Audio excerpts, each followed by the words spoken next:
May 10, 1940, 3 a.m. A German tank column rolls through the Ardennes forest, a region Allied commanders considered impossible for armored vehicles.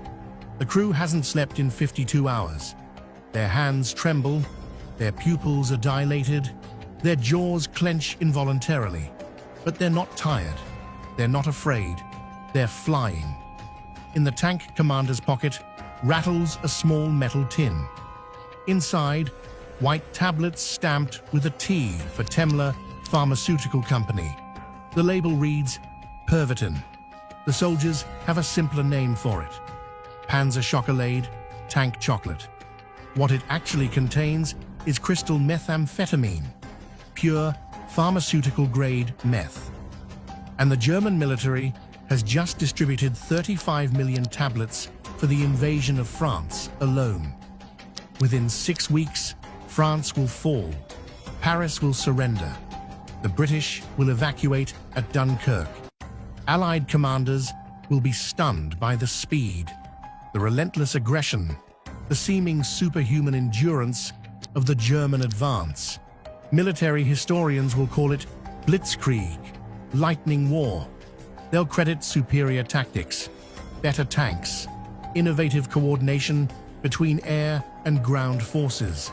They'll write doctoral dissertations on German military doctrine and strategic brilliance, but they'll miss the secret ingredient, a little white pill that turned ordinary men into machines.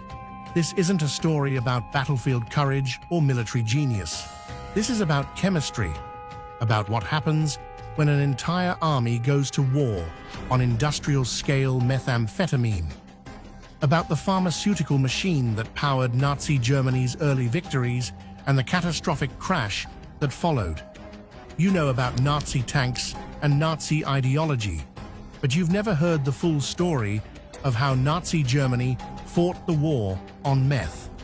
To understand how methamphetamine became standard military issue, we need to rewind a few years before that tank rolled through the Ardennes.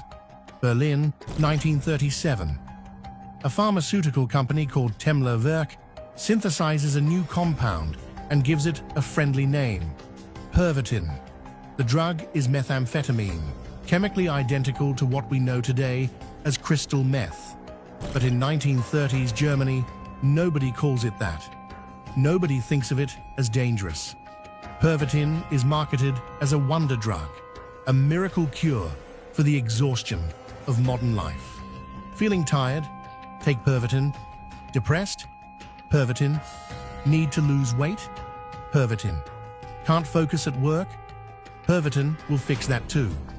And it's available over the counter. No prescription needed. Walk into any pharmacy in Germany and buy as much as you want. The drug spreads through German society like wildfire.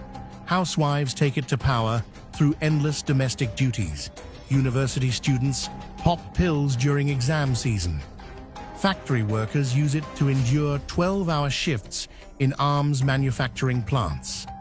There are even Pervitin-laced chocolates called Hildebrand chocolates, marketed as a delicious pick-me-up you can enjoy with your afternoon coffee. Doctors prescribe it enthusiastically. Medical journals publish glowing reports.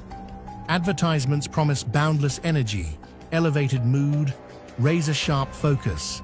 And the advertisements aren't lying, at least not about the immediate effects. Pervitin delivers exactly what it promises. Users feel energized, confident, capable of anything. They can go days without sleep and still feel alert. Food becomes unnecessary, an inconvenient interruption. The drug eliminates doubt, fear, hesitation. It makes you feel invincible. The problem is that nobody's talking about what happens next. Nobody's discussing the addiction, the psychosis, the cardiovascular damage. Or if they are, those voices are being drowned out by the chorus of praise. Then the military takes notice. If this drug can keep a factory worker alert for a double shift, what could it do for a soldier? What could it do for an entire army? Dr. Otto Ranke director of the Institute for General and Defense Physiology, begins running experiments in 1938. He tests Pervitin on university students first, measuring their ability to stay awake, their reaction times, their cognitive performance under conditions of severe sleep deprivation. The results exceed expectations. Test subjects remain functional for days without rest. Their performance doesn't just hold steady. In some measures, it actually improves. Fear responses diminish. Confidence increases. Physical endurance extends far beyond normal human limits. Ranker writes enthusiastic reports to Wehrmacht leadership. This drug, he tells them, could give Germany a decisive advantage. Imagine an army that doesn't need to stop for rest. Tank crews that can drive for 72 hours straight. Infantry that can march through the night and attack at dawn without fatigue. Pilots who can fly mission after mission without losing focus.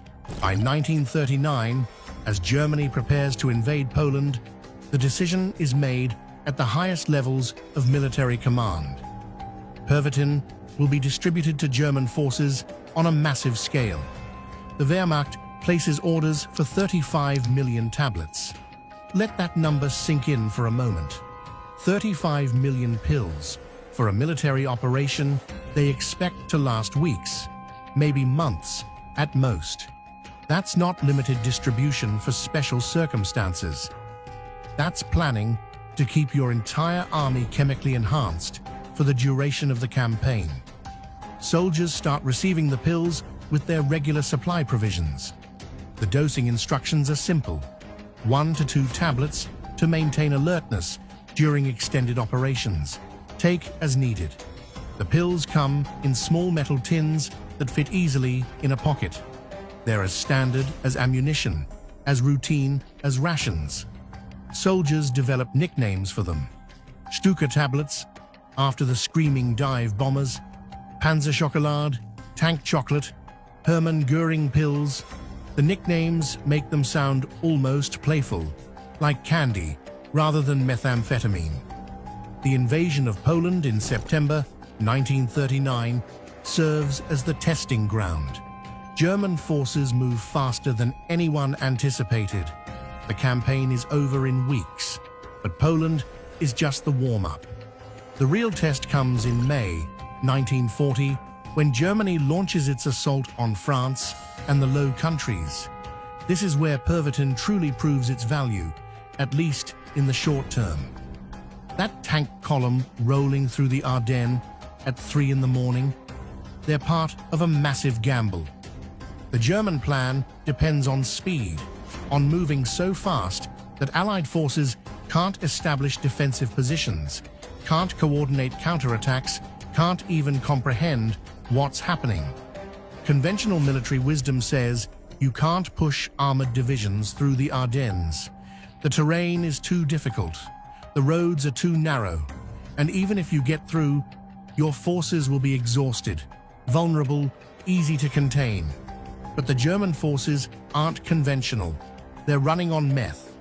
Tank commanders pop Pervitin tablets and keep their crews moving hour after hour. There are no rest stops, no breaks for sleep. Columns advance through day and night in continuous operations that last not just hours, but days.